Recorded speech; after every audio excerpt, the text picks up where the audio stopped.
Pernah nggak kamu lihat sebuah film animasi yang seharusnya jadi kebanggaan malah ramai dikritik dan dihujat banyak orang? Apalagi muncul tepat menjelang hari kemerdekaan. Tapi kenyataannya, Merah Putih One for All malah menuai kontroversi. Bukannya pujian yang muncul justru kritik tajam, hujatan, dan perdebatan sengit tentang kualitas, isi cerita, bahkan dana yang digunakan untuk memproduksi film ini. Mereka bilang animasinya kaku, ceritanya biasa saja, bahkan dibandingkan dengan film animasi lain yang jauh lebih baik, seperti Jumbo. Selain itu, muncul pula kontroversi lain yang tak kalah panas. Soal pendanaan film ini, ada kabar beredar bahwa pemerintah terlibat mendanai produksi. Tapi apakah kabar itu benar? Lantas, apa sebenarnya yang salah dalam film ini? Apakah film ini gagal memenuhi ekspektasi? Dan siapa sebenarnya yang bertanggung jawab atas kontroversi ini? Nggak lama-lama, mari kita kupas tuntas fakta di balik isu menghebohkan ini.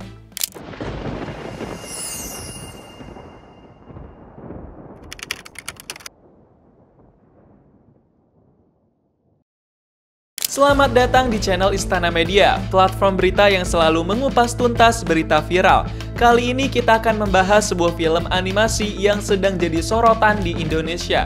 Film animasi Merah Putih One for All datang dengan janji besar, sebuah karya yang ingin mengangkat semangat persatuan anak-anak dari berbagai suku di Indonesia. Hadir tepat menjelang perayaan Hari Ulang Tahun ke-80 Kemerdekaan Republik Indonesia. Ide dan tema yang sangat relevan dengan keberagaman dan kebersamaan bangsa. Tapi kenyataannya, begitu film ini dirilis, bukan pujian yang diterima. Banyak yang menyayangkan kualitas animasinya yang terasa kaku dan belum mencapai standar yang diharapkan.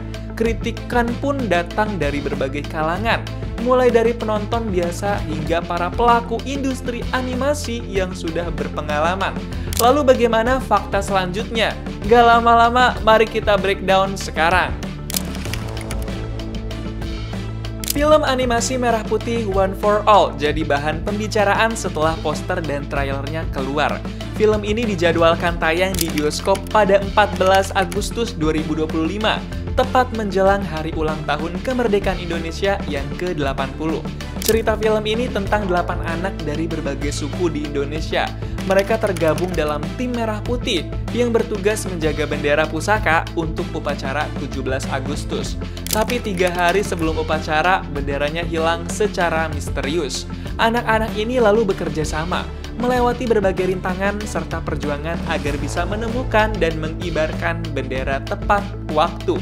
Film ini ingin menunjukkan makna yang sangat dalam, bahwa walaupun berbeda-beda, kita tetap bisa bersatu dan saling membantu. Film ini berdurasi 70 menit, dibuat dalam waktu singkat, kurang lebih 1 bulan saja, dan dikabarkan menghabiskan biaya produksi sekitar 6,7 miliar rupiah. Sayangnya saat trailer dirilis, banyak warganet memberikan kritik pedas, terutama soal kualitas animasinya. Visual film dinilai kaku dan kurang halus, bahkan tidak layak untuk layar lebar. Beberapa adegan juga dianggap aneh, seperti suara burung kakatua yang terdengar seperti suara monyet, dan munculnya senjata di sebuah gudang yang dianggap tidak sesuai dengan tema anak-anak. Kritik datang bukan hanya dari penonton biasa, tapi juga para animator profesional yang menilai film ini kurang serius dalam pengerjaannya. Sutradara film animasi populer Jumbo, Rian Adriandi, bahkan menyindir bahwa film ini dibuat dengan terburu-buru. Banyak warganet yang membandingkan film ini dengan film animasi Indonesia lain yang sudah sukses, seperti Jumbo yang berhasil menembus 10 juta penonton. Waktu produksi film yang hanya kurang lebih 1 bulan dan pemilihan tanggal tayang yang berdekatan dengan Hari Kemerdekaan memperlihatkan ambisi besar dari pihak produksi. Namun ambisi itu belum berhasil memuaskan harapan banyak orang. Di balik pembuatan film Merah Putih One for All, ada 2 sosok utama yang memegang peran penting, yaitu Endiarto dan Bintang Takari. Keduanya bukan hanya sutradara, tapi juga ikut menulis skenario. Endiarto bahkan berperan sebagai produser eksekutif dan dianggap sebagai otak utama proyek ini. Sedangkan Bintang Takari juga terlibat langsung sebagai animator. sekaligus pemilik situs filmanimasi.com yang sudah membuat beberapa film animasi lain. Film ini diproduksi oleh Perfiki Kreasindo yang juga bagian dari Yayasan Pusat Perfilman Haji Usmar Ismail. Produsernya adalah Toto Sugriwo dan Sony Pujisasono, ikut sebagai produser eksekutif bersama Endiarto. Tapi menariknya, Perfiki Kreasindo belum pernah merilis film animasi sebelumnya. Jadi film ini adalah debut film animasi mereka. Salah satu isu yang muncul adalah soal penggunaan aset animasi. Ada informasi dari akun YouTube Yono Jambul yang menyebut kalau sebagian animasi di trailer film ini menggunakan aset yang dibeli dari toko online Daz 3D, seperti aset jalan Street of Mumbai yang dianggap kurang sesuai dan membuat animasi terasa kurang hidup. Ya, lu tahu nggak ini jalannya pakai aset apa? Nih, dia pakai aset Street of Mumbai atau jalanan di India. Ya, India guys. Makanya lu kalau ngelihat font-fontnya tuh aneh banget kan. Ini nih, jalanan di India. Ini sama banget nih. Ini ada ini. Nah, salah satu scene-nya lagi ada nih, air mancur guys. Ya, air mancur. Tuh ada di ini, tuh Daz 3D lagi. Ini air mancur, dia jalan di sini guys. Selain itu, aset karakter dan latar diduga dibeli dengan harga murah, hanya belasan dolar, yang menimbulkan pertanyaan terkait anggaran produksi sebesar 6,7 miliar rupiah. Di sisi lain, menanggapi berbagai kritik, produser Toto Sugriwo memberikan komentar singkat lewat Instagram pribadinya. Dia menulis, "Senyumin aja, komentator lebih pandai dari pemain. Banyak yang mengambil manfaat juga kan? Postingan kalian jadi viral kan?" Trailer film ini sudah dipublikasikan di beberapa channel YouTube, termasuk Perfiki TV dan CGV Kreasi, dengan klaim sebagai film animasi pertama bertema kebangsaan di Indonesia.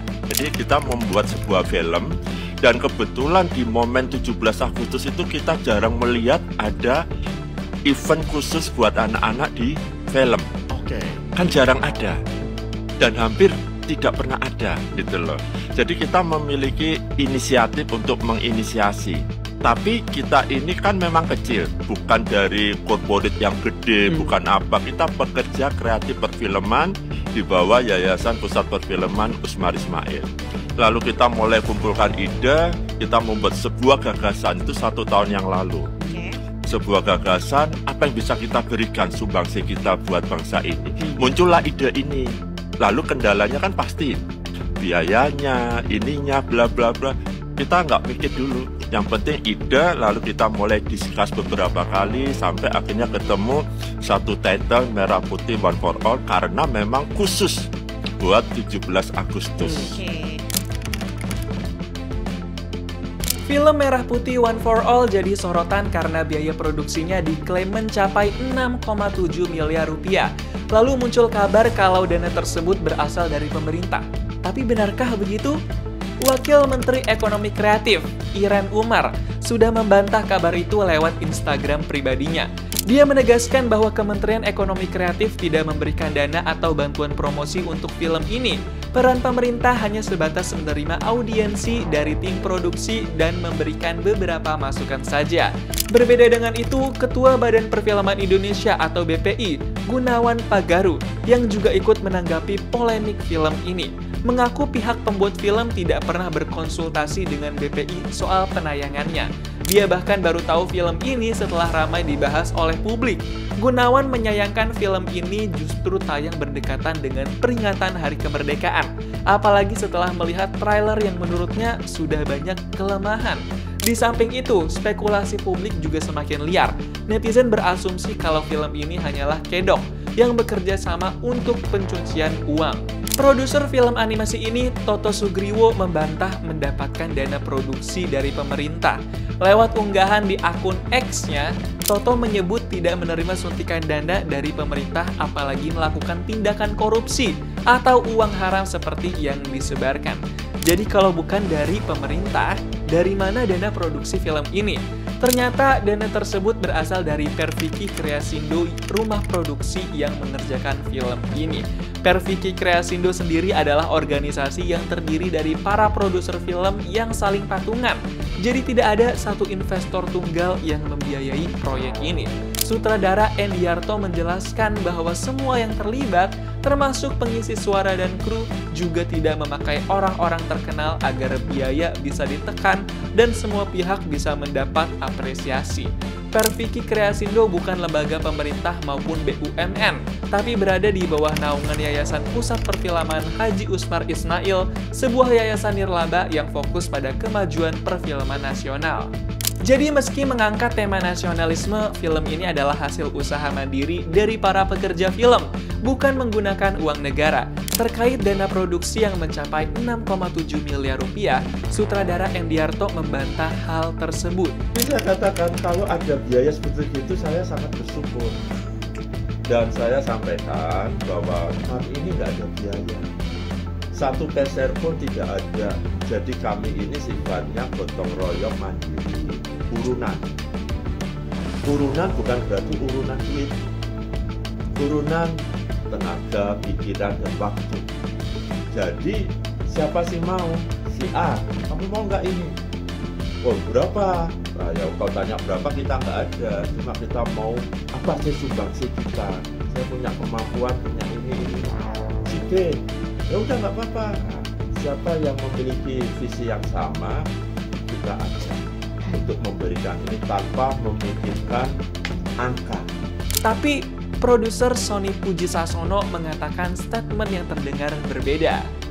Lebih daripada itu kalau dibuat dengan sesungguhnya ya, biaya animasinya itu. Karena biaya untuk animatornya, ya dengan timnya, terus dengan perlengkapannya dan sebagainya yang dibutuhkan melampaui budget seperti itu. Karena ini dilakukan secara kita bersama-sama secara gotong royong, kita keterpanjangan untuk memberikan sesuatu di dalam 50 tahun Indonesia Merdeka yang dilakukan oleh para pekerja kreatif perfilm Indonesia ini, itu menjadi hal yang sangat sebetulnya tidak memberatkan, jadi meringankan bagi kita karena sifatnya gotong royong semua.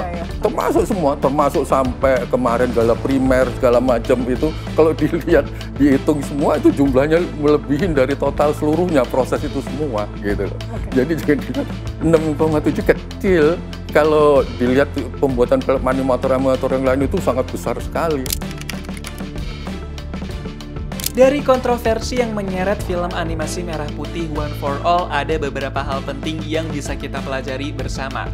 Pertama, transparansi soal sumber dana itu sangat penting. Ketika sebuah proyek besar seperti film animasi dirilis, terutama yang mengangkat tema nasionalisme dan biaya produksinya cukup besar, publik berhak tahu dari mana uang itu berasal. Kurangnya informasi yang jelas tentang sumber pendanaan bisa memicu spekulasi dan bahkan tudingan yang salah. Kedua, semangat mandiri industri kreatif harus didukung tapi juga harus realistis. Film ini dibuat dengan dana patungan dari pelaku film sendiri tanpa bantuan pemerintah. Ini menunjukkan tekad dan gotong royong yang luar biasa di dunia perfilman lokal. Tapi di sisi lain, produksi film animasi yang berkualitas memerlukan waktu, tenaga, dan dana yang cukup. Kadang dukungan dari pemerintah atau pihak lain bisa membantu hasilnya jadi lebih baik. Ketiga, netizen harus bijak dalam menilai dan mengkritik.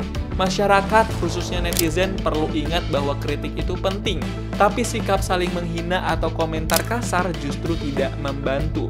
Memberi masukan secara sopan dan terbuka lebih baik agar industri kreatif bisa belajar dan memperbaiki diri. Apalagi menghargai usaha dan semangat pembuat film, meski hasilnya belum sempurna adalah bagian dari mendukung perfilman Indonesia. Merah Putih One for All mungkin jadi salah satu langkah positif bagi perfilman animasi Indonesia, terutama dalam mengangkat tema kebangsaan yang jarang disentuh. Semangat para pembuat film untuk berkarya dan bersatu lewat cerita ini patut diapresiasi. Tapi kritik soal kualitas animasi dan penggunaan aset yang terkesan instan juga perlu menjadi bahan evaluasi serius. Bagaimana menurut kamu? Apa yang sebenarnya jadi masalah utama dari film ini? Apakah animasi yang kurang bagus, Atau ada hal lain yang membuat film ini sulit diterima? Tulis di kolom komentar ya. Jangan lupa subscribe, like, dan share video ini. Pastikan juga untuk nyalakan notifikasinya agar kamu nggak ketinggalan konten breakdown selanjutnya.